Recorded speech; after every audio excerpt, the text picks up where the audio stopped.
Hello, everybody. Today, me and my classmates will be presenting our investment simulation. For this project, we decided to invest the total amount of $800,000 in 6 different industries, which you can observe right here. Also, we decided to invest in different companies within these industries in order to manage risk effectively.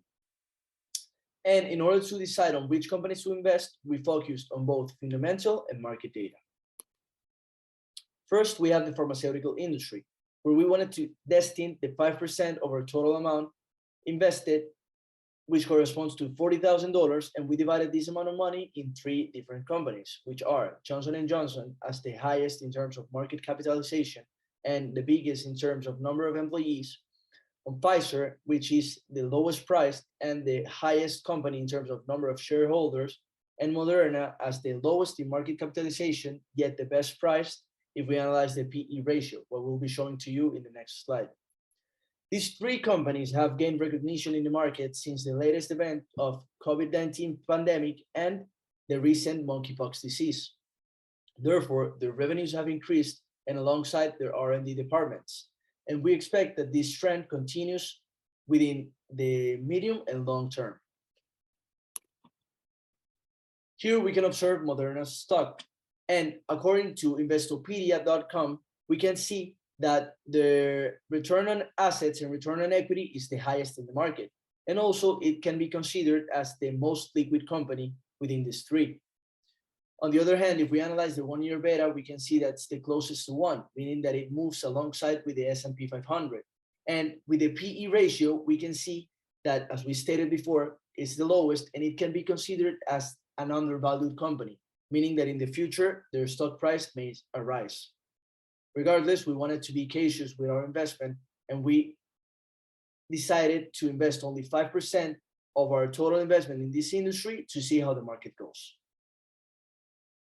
We also decided to invest in the travel industry.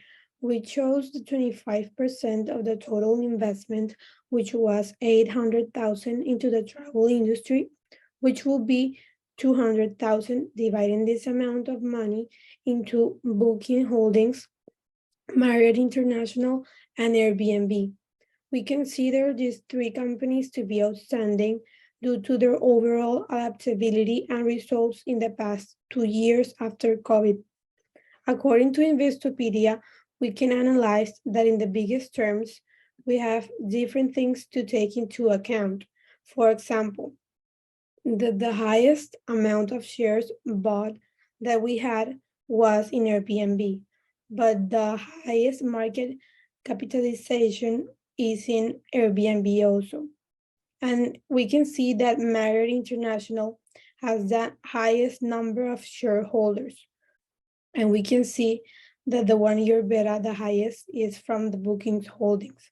So we decided to invest the 200,000 that we destined for travel industry, 40% into Booking, 10% into Marriott, and 50% into Airbnb, which will be 80,000 into Booking, 20,000 into Marriott, and 100K into Airbnb.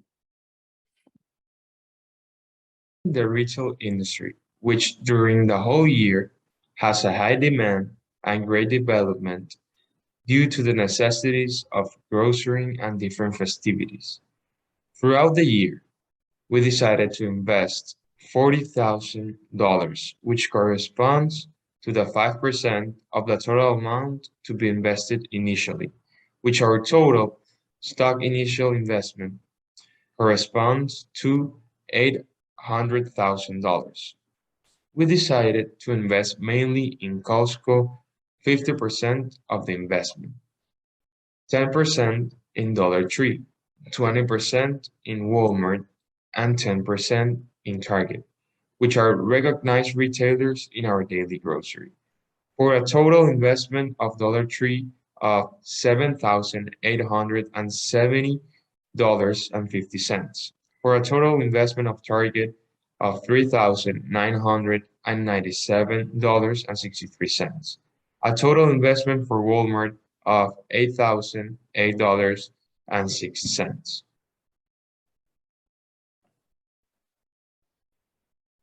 Costco market capital is 238.99 billion.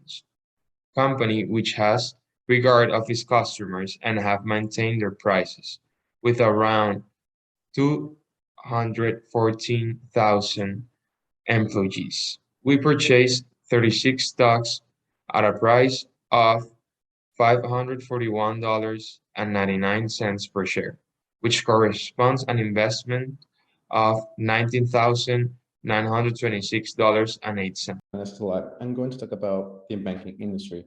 I chose Bank of America as a stock option because they have an excellent responsible growth over the last few years and because they were having different strategies to make sure that the next economic downturn does not hurt them at all. Another reason is because Bank of America customers increased up to 13%, which is equivalent to 2.1 billion. Another reason is because of a new program that allows zero down payments for mortgages to expand home ownership opportunities in Black American and Hispanic Latino communities. Also, it's important to note that Hispanic home ownerships increased up to 51%. Also, we need to know that Bank of America is not taking any risk at all because they want to make sure that these people that are applying for this program are making their payments on time. On the other hand, Bank of America is trying to make sure that the costs are going to be reduced by the end of this year. This is because they're investing both in technology and operations, only using a small percent of the budget, so the cost cannot increase. Also, it's important to note that the higher returns on table common equity increase up to 55%, which means that the management team is doing a great job allocating shareholder capital. Thus, it's also important to note that the book value is not big enough. So the Bank of America stock is now overvalued right now. It's 1.60% in the value. So Bank of America is a great option to invest right now as a stock because they're investing in technology. They want to decrease their cost by investing in technology and operations, and because they're trying to invest in a new market and get new customers in order to increase their revenues and finally the net income. Well, regarding the technology industry, we decided to invest approximately $80,000 in 3 of the largest and most important companies in the industry in question, which corresponds to the 10% of the total amount to be invested initially, which is $800,000. So considering the above, as you can see, we decided to focus our investment mainly in Apple Incorporated, with the largest amount invested, then in Microsoft Corporation, and lastly in International Business Machine Corporation. So for that reason, I would like to focus on Apple Incorporated from now on. Then, with that in mind, we have Apple with a market cap of $2.6 trillion, which makes it the world's most valuable company by market cap, with around 154,000 employees and 23,000 shareholders.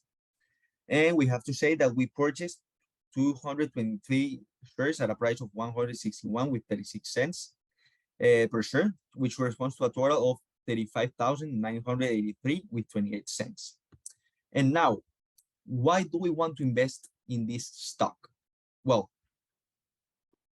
we decided to invest in Apple for several reasons, including that currently Apple's iOS still has the largest market share of smartphones operating systems in the United States, drawing more than a half of the market of as June 2022. And on the other hand, we have that, well, the new product launches fill us with much expectation, among which are maybe the new versions of the iPhone, the Apple Watch, and AirPods Pro. And there are some rumors about a headset for a virtual reality and augmented reality. So that's a good thing.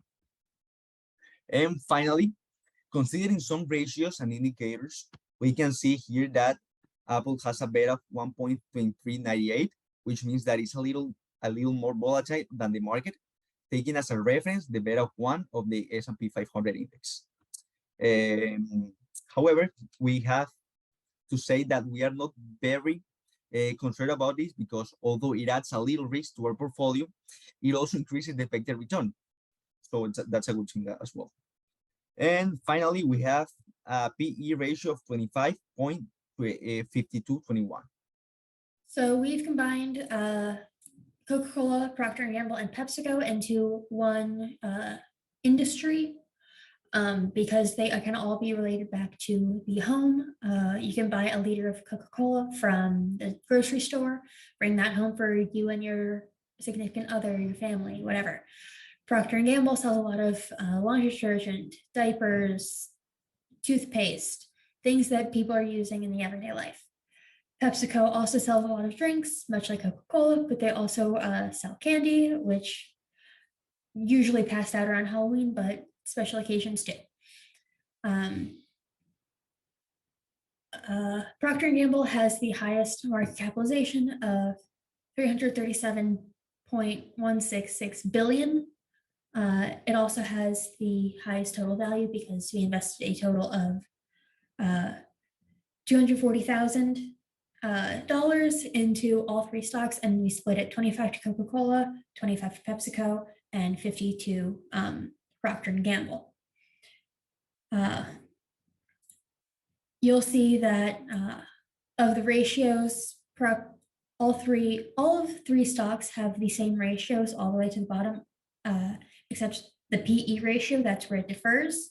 But for this, Procter & Gamble is the most preferred, and it's why we decided to invest 50% of what we delegated into Procter & Gamble, because it has the lowest PE ratio, which means it's closer to market value. But they all have low beta values, so they're all fairly stable, which is also another metric that investors love to see. But they also have, all three companies have very low debt, and it's one of the biggest reasons as to why we chose to invest in these companies in general.